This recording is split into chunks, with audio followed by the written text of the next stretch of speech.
শোনো বাবা, একটু শোনো তো। হ্যাঁ বলো, কি হয়েছে? এই যে তোমার জামা, এগুলো সব আয়রন করো।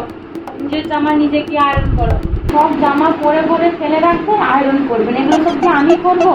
সারাদিন কাজকর্ম করে ভালো লাগে? নিজের কাজ নিজে করবে, আয়রন গুলো নিজে করতে পারো না? এতগুলো আয়রন সব করতে হবে? হ্যাঁ, সবগুলোই করতে হবে। এগুলো আছে দেখছি। ঠিক আছে, করে দিচ্ছি।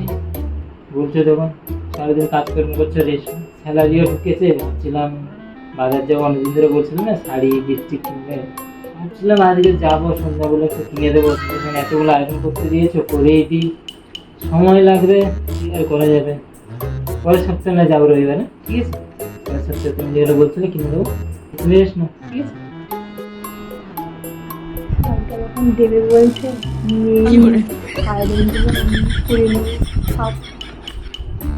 শোনো শোনো শোনো কি হলো?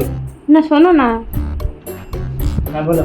থাক, কয়েকটা তো জামা, এই তো কটা মাত্র, এই তো 5-6টা জামা, তো আমি পরে আয়রন করে নেবো। থাক। शाबाश बेटा।